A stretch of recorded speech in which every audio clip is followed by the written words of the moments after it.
Неделно издание на Пладневните вести на Канал Плюс. Добар ден. Почнуваме веднаш по кратката најава.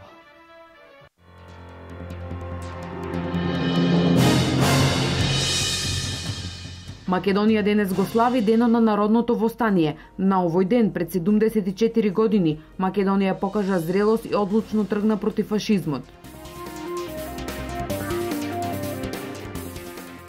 Со 800 милиони евра ќе се градат и реконструираат неколку автопатски делници во земјава. Обнова ќе има и за магистралните патишта Кочани-Делчево, Штип-Кочани и Штип-Радовиш.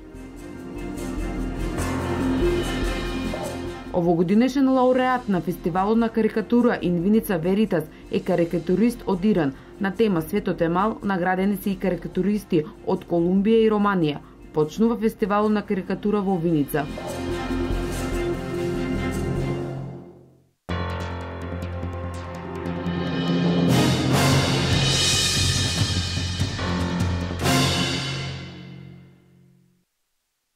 Денес Македонија слави, се празнува денот на востанието на македонскиот народ против фашизмот. Овој ден е важен меѓиник во македонската историја во борбата за самобитност и самостојност на македонскиот народ. Со вооружената борба која започна на овој ден, 1941 година, Македонија даде свој допринос во борбата против фашизмот во Втората светска војна, но и покажа и зрелост како нација и држава. На 11 октомври 1941 година борците на првиот прилепски партизански одред Гоце Делчев извршија напад врз бугарската полициска станица во Прилеп, на Прилепскиот затвор и на телефонско-телеграфската мрежа. Со овој чин беше означен почетокот на востанието на македонскиот народ против бугарскиот окупатор, а со цел за конечно ослободување на земјата. На 12 октомври се огласија и стрелите на кумановските партизани. Овие настани беа вовед во 4-годишната крвава народно-ослободителна војна на македонскиот народ за конечно ослободување на земјата. На овој 11 октомври, кога се сеќаваме на периодот од Втората светска војна, да се повикаме на позитивните примери од нашата историја, да се сетиме дека под знамето на слободата еднаква жртва дадоа и представниците на левицата, но и на десницата. Да се сетиме дека заедно во битка со непријателот учествуваа македонците, но и албанците, турците, ромите, србите и останатите. Да запомниме дека жртва на робството беа христијаните, но и муслиманите и евреите. Да ни се вреже во колективната меморија дека сите страдавне заедно, но и сите заедно рамо до рамо се боревне и се изборивне за слободата. Истакна председателот на Македонското собрание Трајко Велјановски во говор на Свечената академија за денот на македонското востание. Меѓутоа не смееме да дозволиме ова состојба да продолжи во недоглед. Македонија беше создадена за да биде држава, а не за да биде протекторат. Да ги решиме отворените прашања заеднички со помош на нашите меѓународни пријатели, за да не ни се повторуваат овие нешта во днината. Да излеземе посилни и поединствени од оваа криза. Да ги зајакнеме темелите, за да може Македонија да излезе уште подсврста и уште подемократска држава. Кога веќе се доведеме во состојба да не биде потребна помош од страна. Да го искористиме тоа, за да ги надминеме нашите слабости. Во оваа криза треба да најдеме шансата за Македонија. Со свечени академии во општините и положување букет цвеќе пред спомен бистите на хероите кои го дадоа животот во антифашистичката војна, се одбележува денешниот голем празник за Македонија.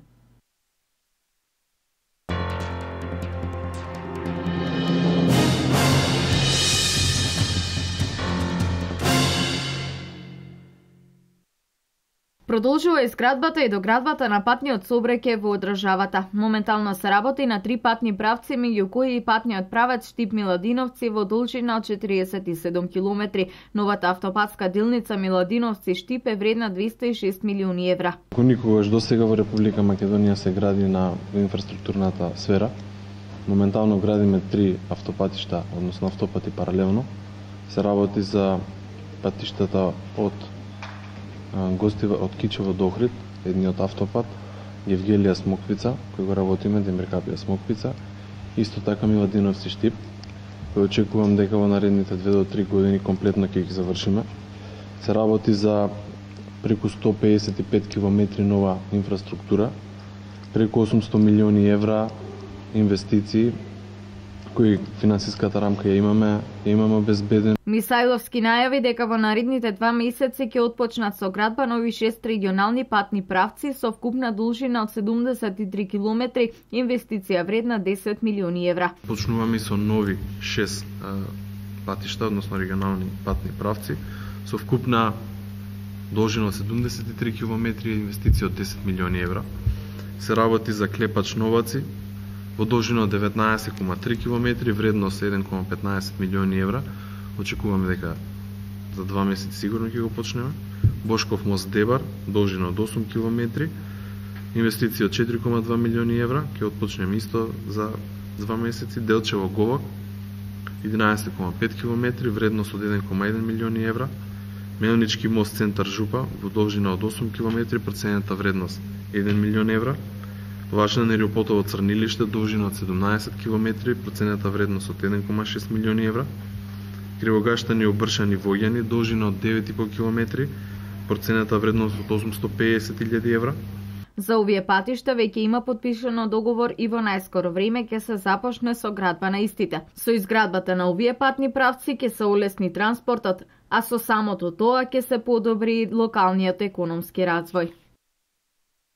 Карикатуристите од Иран, Колумбија, Романија се наградените кои според жирито на фестивалот Инвиница Веритас најкреативно одговорија на темата од конкурсот Светот е мал. Нас не радува фактот што навистина од цел свет, буквално од сите континенти пристигна карикатури. Оваа година жирито направи потесен избор од најпрво од 50 карикатури, па потоа од 20, и веќе натаму им беше навистина тешко да одлучат, но сепак требаше да одберат 3 карикатури. Оваа година лауреат е карикатурист од Иран, второ место освои автор од Колумбија, Раул Алфонсо, и трето место сепак е една карикатура од Балканот, представник од Романија. Се потврдува фактот дека жирито имал тешка задача, не бил пристрасен да избере карикатури, затоа што на повеќе од конкурсите има и лоби групи, како и во секоја бранша, така и во ова има лоби групи кои што лобираат за одредени карикатуристи или за одредени земји. Сепак тоа на нашиот фестивал не се случува, затоа и од година во година фестивалот расте, затоа што и програмата и изборот е транспарентен, преку цела година се работи на фестивалот. Наградите официјално ќе бидат врачени на 19 октомври од 19 часот со свеченото отварање на фестивалот, а првата вечер премиерно ќе биде прикажана представата Има една земја во режија на Јовица Јашин. Сите 5 дена од фестивалот виничани и соседните гости ќе можат да го следат врвот на театарската комедија со актерите од повеќе театри во Македонија, но и од Србија, а за прв пат Домот на културата Тоша Арсов воведува блок карти за редовните посетители. Се воведуваат блок карти кои по реална цена од представа од 100 денари би коштале 400 денари, а вака ако секој посетител набави блок карти за сите 4 представи, значи цената на чинење е 100 денари помалку, значи наместо 400 денари плаќаат 300 денари, се во интерес на бројно да се следат представите и сепак за буџетот на самиот посетител. Повеќе детали околу представите ќе бидат соопштени на пресконференција следната недела, но трката по карти е веќе започната, бидејќи луѓето едва и чекаат динамиката или монотонијата на своето секојдневие да ја пополнат со хуморот кој ќе го понудат атрактивни имиња на театарската сцена.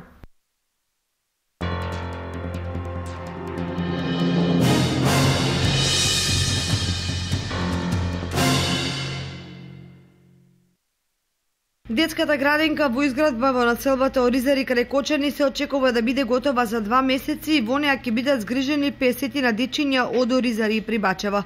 За адаптацијата на просторот и опремувањето, Општина Кочани и Министерството за труд и социјална политика на Македонија ќе инвестираат 3,5 милиони денари. То сме во посета на објектот во населеното место Оризари, кој што треба да прерасне во детска градинка.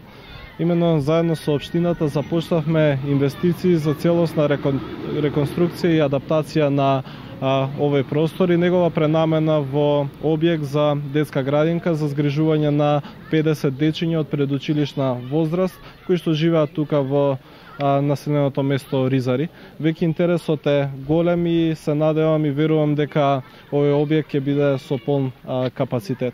Вкупната инвестиција на Министерството за труд и социјална политика во соработка со општина Кочани околу 3,5 милиони денари за целосно реновирање, адаптација и опремување на овој објект. Оваа детска градинка очекуваме да биде завршена во наредните 2 месеци до крајот на годината или на почетокот на наредната веќе да биде пуштена во употреба и исто така оваа детска градинка ќе биде согласно сите стандарди за изградба на детски градинки, ќе овозможи дополнително место за сместување на 50 дечиња, со тоа и да се намали притисокот на општинската градинка во Кочани, која што во моментот исто така има околу 40 деца кои што се на листа на чекање и ќе влијае целосно да се намали таа листа на чекање и да се задоволат потребите на родителите. Во нашиот фокус е континуирано да инвестираме во подобрување на изголемување на капацитетите за детски градинки. Направиме увид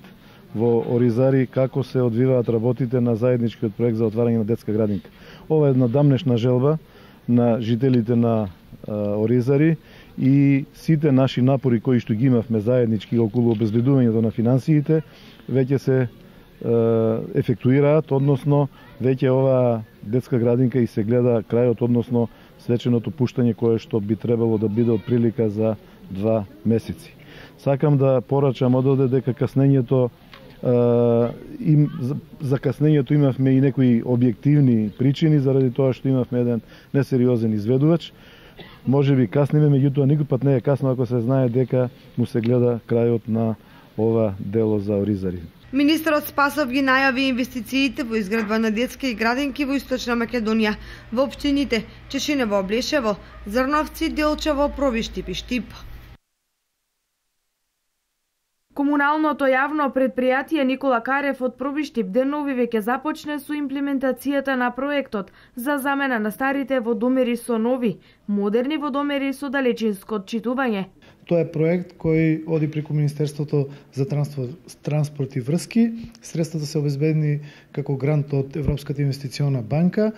Тендерот за избор на изведувач веќе е завршен, веќе е избрана и фирмата која ќе го врши надзорот, така да очекуваме по завршување на сите формалности околу потпишувањето на договорите и конечно изведувачот да биде воведен во работа и некаде се надеваме веќе од наредната недела да почнеме на терен со конкретна работа. Проектот предвидува замена на 3905 водомери, за што општината обезбеди 530.000 евра. Со овие 3905 водомери ќе биде покриено целото градско подрачје во Пробиштип, а доколку остане одреден број водомери, тие ќе бидат инсталирани и во Злетово.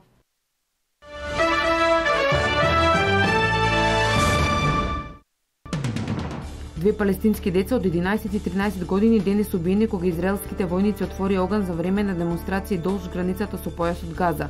Израелската армија соопшти дека ги проверува информациите за убиството на двете деца во близина на Кан Юнис.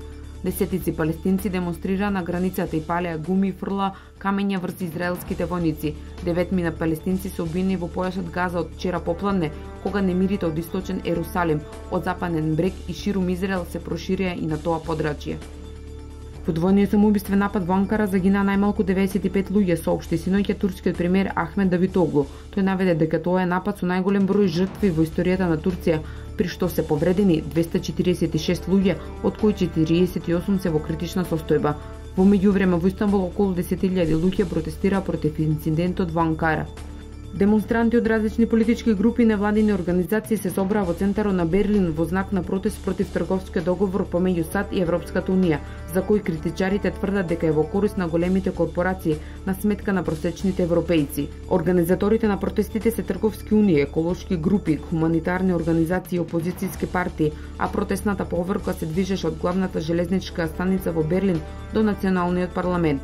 Според организаторите на демонстрациите присуствувале околу 250.000 луѓе, додека берлинската полиција објави дека бројката била помала од првичните очекувања за околу 150.000.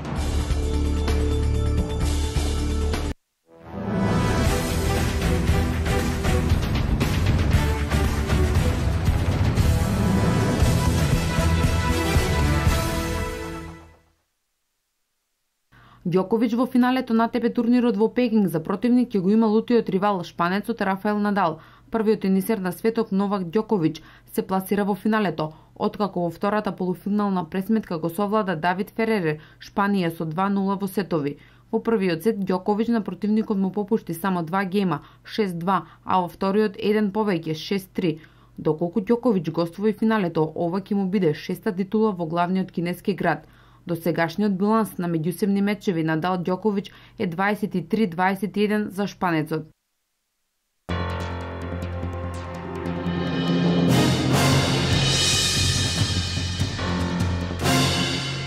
Бидете со нас и во дневникот во 16:30 часот. До тогаш, пријатен ден.